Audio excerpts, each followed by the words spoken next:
Now, what artists were you working with at that time? Well, right, fresh out of the can, I started working with the Temptations, Reese Williams, Dee Dee Bridgewater, Phyllis Hyman, Stylistics, and basically anybody that he was producing for, I got to write for. So if he had a project come across his desk, he would tell all the writers there, okay, this month or this next few months we're working with the Temptations, so I need hits, I need this kind of style, I need. So then we went in we all had our own little cubbyhole recording studios, with the 8 track.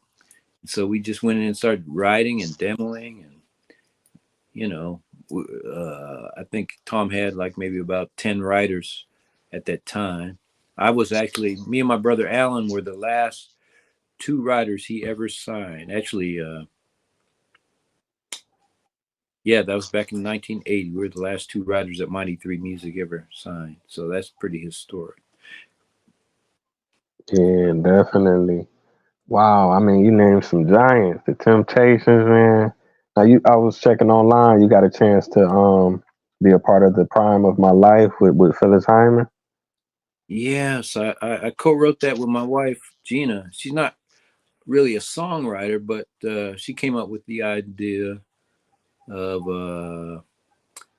that title, "Prime of My Life." So we sat down and wrote that song together, and we were shopping it around. It really wasn't written for Phyllis, but it got in her hands, and she loved it, and she made it the title cut of her last album before she died.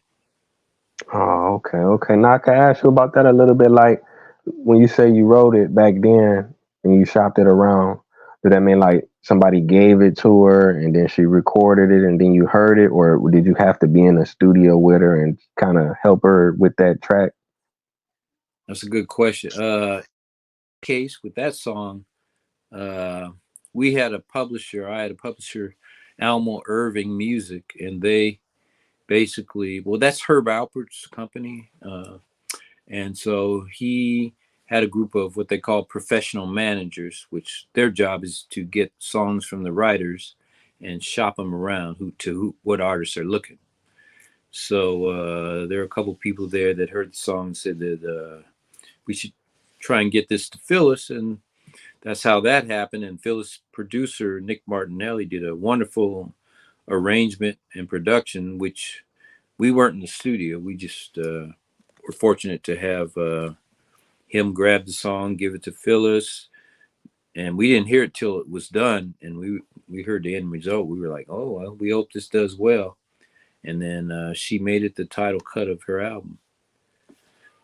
Wow, that's amazing. Let me see. I can ask you about a couple more projects. Now I was looking online. You got a chance to work with Aretha Franklin. Yes, I was Oh fortunate to. wow! Can you talk We, about that a little bit?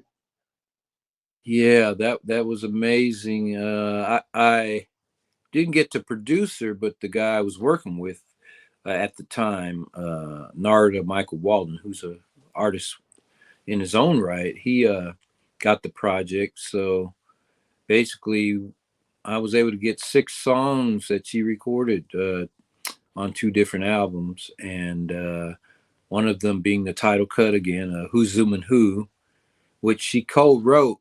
And the reason she wasn't in the same room with me, but me and Narda had the song, but Aretha's the one that came up with the title because she had told him that over the phone, talking about a situation that she was involved with, and she was like, "Who's zooming who?" And so we said, "Man, that's a great name for a song."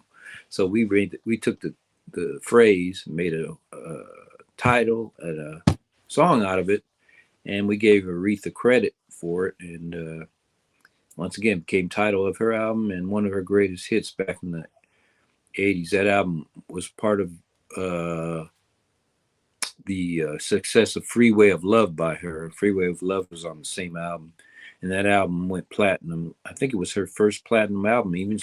Even though she was an established artist by the time we were working with her, it still gave her a new milestone. It was her first platinum album. Wow, definitely an icon. Aretha Franklin, man. That's Yeah, she was amazing. very professional. I mean, very professional. You know, could sing a song in one take and it'd be perfect. And she knew all the lyrics. She didn't have to look. You know, these days when I look at some of these youngsters, they'll have their phone on stage while they're reading the lyrics while they're singing. Come on, that's your song. You should know that song backwards and forwards and have it in your heart. So when you go in the studio, even before you record it, you should know it like it's your own heart, whether you wrote it or not. You should know that song, and that's the way Aretha was. Hmm. Wow, that's amazing. Now I gotta ask you. Let me see. You worked with Whitney Houston. Yes, yes. I was fortunate to work with her on her first two albums as a both a musician, keyboard player, and a songwriter on the second album. I had a song on that album. So definitely one of the greatest. Like I was fortunate to work with Aretha before I worked with Whitney. Wow. And when Whitney came on the scene, I could see how Aretha was, I won't say intimidated, but I'll say she was kind of awestruck about how great Whitney was because they actually did a duet together. And I believe Whitney did her part in like two or three takes. Well, Aretha, who usually is one take, two takes, she did about 30 times. She wanted to make sure it was good enough to match up to Whitney. That's how good Whitney was. Wow. That's an amazing story. I mean, you don't work with so many people. Have you wrote a book about this or thought about, writing a book or doing a documentary? Yeah, somebody's working on a documentary now um, with my wife and I. But yeah, I haven't did a book. If somebody wants to come along and do that, that that would be great. That's a whole expertise in itself. I don't write books. I write songs, but Hmm. I'd be glad to be a part of something like that. Yeah. But I mean, if you could write a song, man, you write a song for Aretha Franklin and Whitney Houston, I'm sure you could write a book. I'm almost guaranteed it'll be right. I guess everything has its. It's almost like Michael Jordan. Hey, Michael Jordan, you're a phenomenal athlete. You could play basketball, but guess what? He wasn't the best baseball player, was he? So Right, right. certain things are good. Yeah, yeah. But I mean, but even if you don't write about it, you was there, you got to experience it. I mean, these I, are, I guess, I scenarios people dream about. yeah, I like sharing the stories. They're all true, and uh, it's almost like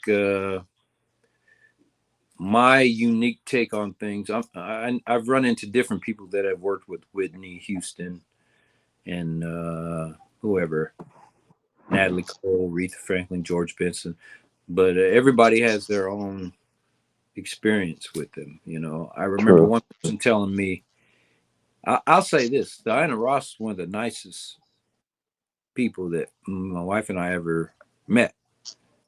And some other people, I've heard stories about her, like, oh, she's this, she's that, she's terrible, she's hard to work with. I said she wasn't that way with me, so I guess it's different with everybody. Yeah, definitely. Then sometimes people don't tell you what they do too. So Yeah, I didn't go there, but thank you for going there. right, right. That's all good.